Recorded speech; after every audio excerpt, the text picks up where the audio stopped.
जनतेच्या हितासाठी नेहमी तत्पर जनसेवा न्यूज सबस्क्राइब करा आणि रहा अपडेट फक्त जनसेवा न्यूजवर। भारतीय संविधान हा भारताचा सर्वोच्च कायदा आहे जो देशाच्या कारभारासाठी मूलभूत चौकट आणि नियम ठरवितो। डॉक्टर बाबासाहेब आंबेडकर यांच्या अध्यक्षतेखाली संविधान सभेने हे संविधान तयार केले जे 26 नोव्हेंबर 1949 रोजी स्वीकारले गेले आणि 26 जानेवारी 1950 रोजी अंमलात आले। हे जगातील सर्वात मोठे लिखित राष्ट्रीय संविधान आहे ज्यात नागरिकांचे मूलभूत अधिकार, मार्गदर्शक तत्त्वे आणि कर्तव्ये यांचा समावेश आहे। असे कार्यक्रमाचे मार्गदर्शक म्हणून विद्यालयाचे शिक्षक धनंजय गुरनुले बोलत होते। भारत शिक्षण प्रसारक मंडळ सावलीद्वारा संचालित मुख्यमंत्री माझी शाळा सुंदर शाळा, प्रथम क्रमांक प्राप्त विश्वशांती विद्यालय तथा उच्च माध्यमिक विद्यालय सावली येथे संविधान दिन मोठ्या उत्साहात साजरा करण्यात आला।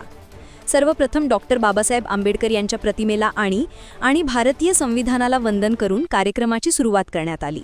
आयोजित कार्यक्रमाच्या अध्यक्षस्थानी विद्यालयाचे मुख्याध्यापक रवींद्र मुप्पावार हे होते, तर प्रमुख पाहुणे म्हणून विद्यालयाचे पर्यवेक्षक राजेश झोडे, ज्येष्ठ शिक्षक संजय ढवस, सहाय्यक शिक्षक किशोर संगीडवार, शेखर प्यारमवार, श्वेता खर्चे उपस्थित होते।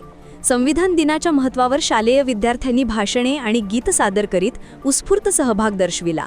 त्यानंतर संपूर्ण सावली नगरातून प्रभात फेरी काढण्यात आली। कार्यक्रमाचे संचालन सहाय्यक शिक्षक राजू केदार यांनी केले, तर आभार सहाय्यक शिक्षक राहुल आदे यांनी मांडले। कार्यक्रमाच्या यशस्वीतेसाठी विद्यालयाचे विद्यार्थी, शिक्षक आणि शिक्षकेतर कर्मचारी वृंदाचे सहकार्य लाभले। ब्युरो रिपोर्ट जनसेवा न्यूज, उमेश गोलेपल्लीवार, सावली, चंद्रपूर।